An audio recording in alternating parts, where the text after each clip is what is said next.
The emphasis here at the museum in San Lorenzo Park is the development of agriculture through time in the Salinas Valley. We also represent rural life during the 1890s to 1940s. We have 7 buildings, 3 of them that are historic. We've got a one-room schoolhouse, a farmhouse from Spreckles. We've got the main exhibit barn here, and the original train depot from King City, a tractor barn, and the History of Irrigation building, which is our newest building. In the late 70s, there was a group of farmers that were collecting some of the old farm equipment. They had their personal collections. They kind of joined together and had a fairly good-sized collection amongst themselves. At about that time, Monterey County Parks Department decided to put in a regional park here in King City. And so they joined with the farmers, and the farmers brought in their wonderful collections. They started exhibiting them outdoors. This main exhibit barn was built to house the remainder of the collection. And when things started falling together, they also obtained a turn-of-the-century blacksmith shop that's set up out in a barn by itself. They collected buildings even at that point. They brought in a one-room schoolhouse that had been outside of Gonzales. They brought in the Spreckles house that was located off of Harkins Road in Salinas. So there was a partnership formed, and the collection has just grown and become this wonderful place that we see today. Many of the items we have here are one of a kind, and to keep them safe for generations to see. The difference in the way farming is done now and the way it was done then, I think it's good we bring school tours in here. I think it's a wonderful opportunity for the children to see the difference in then and now. We have photos of farm equipment that has 25 horses pulling a hay baler that is run by 5-10 different men. Nowadays there's one man out there driving a tractor doing the same amount of work. It gives you a respect for the past as we move into the future, I think.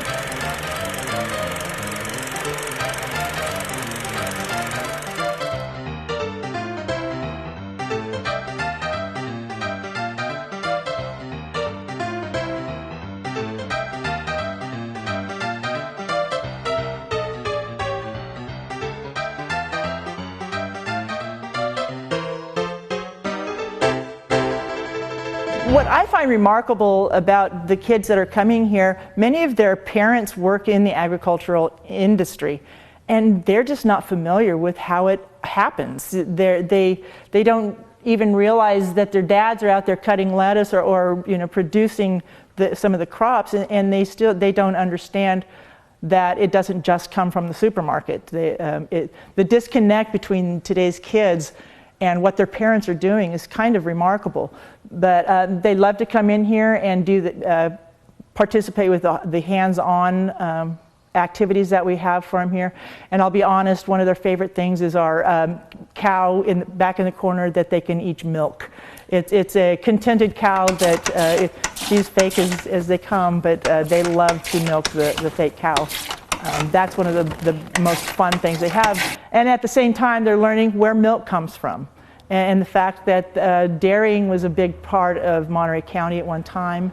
The main exhibit barn is set up chronologically, the development of agriculture through time here in the Salinas Valley. We start with the Native Americans here, and it goes through time. We come through the Vaquero era, the Californio, and then into the dry farming and on into more current produce. This Studebaker Surrey was given to us by the Putzi family.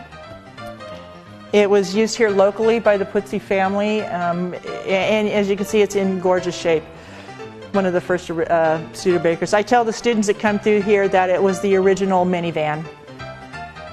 The family could have ridden in it. This would have been something that they would have taken to town to go shopping or to church. It would have been a family buggy. Some of the items you see are very simple items, but this particular item here, this orchard wagon, was very innovative in its time. They were able then using the gooseneck contraption here on the front of it, they were able to maneuver in the orchards much easier, made work quicker and easier on them. So like I said, a simple looking wagon here was actually very innovative in its time.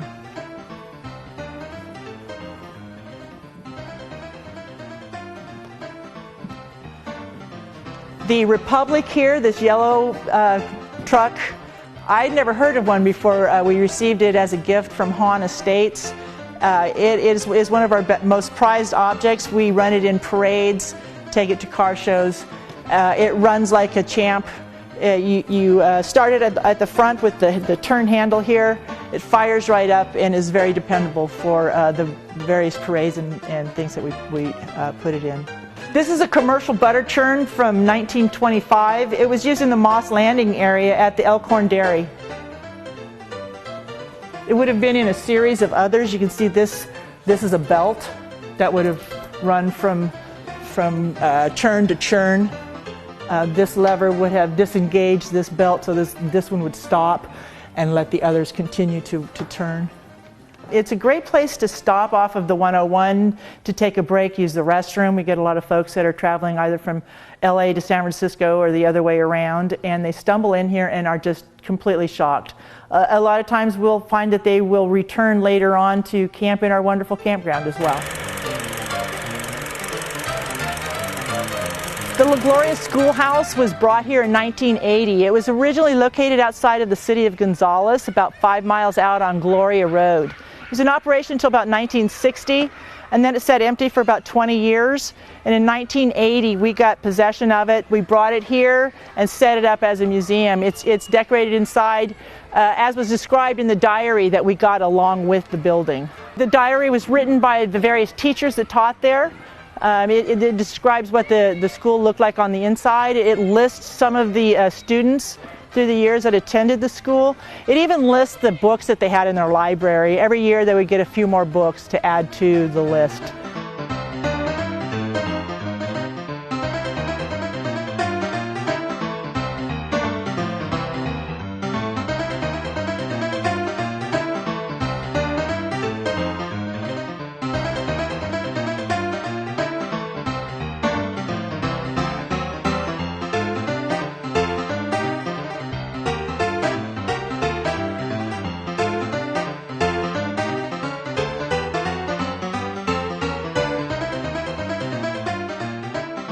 This Spreckles house was located outside of Salinas, between Salinas and Spreckles on Harkins Road.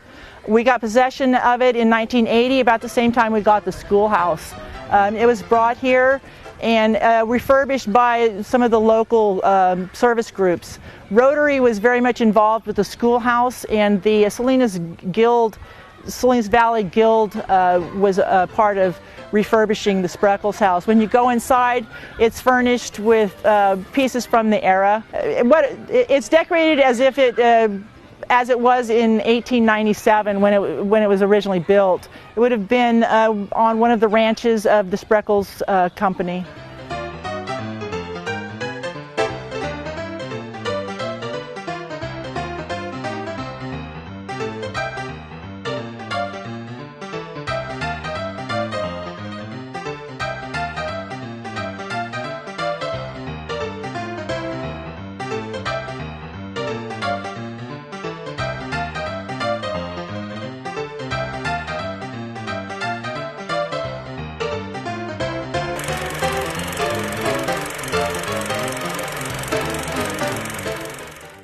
This outhouse was part of the WPA program. It's called a fly-proof sanitary privy. You'll see there's a lid over the seat, and it's vented so that flies could not get into it.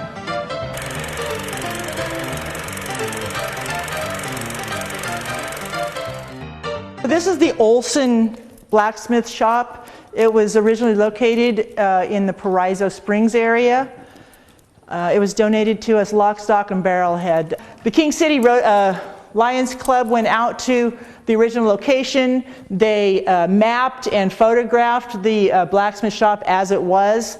Then they tore it down, built a new building here in the park, and then recreated the blacksmith shop out at Paraiso, from Paraiso Springs. It's dated at around 1903, most of it.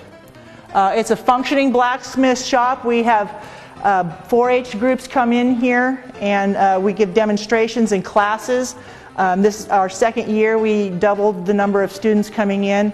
We set up a number of portable forges, and each child gets a chance to create a piece of iron, a decorative piece of iron on one of the forges. It's become a very popular program, and we're hoping to really build on that in the next few years. There's a couple retired teacher and her husband come in here and give school tours, give presentations during school tours for our local Santa Lucia elementary school.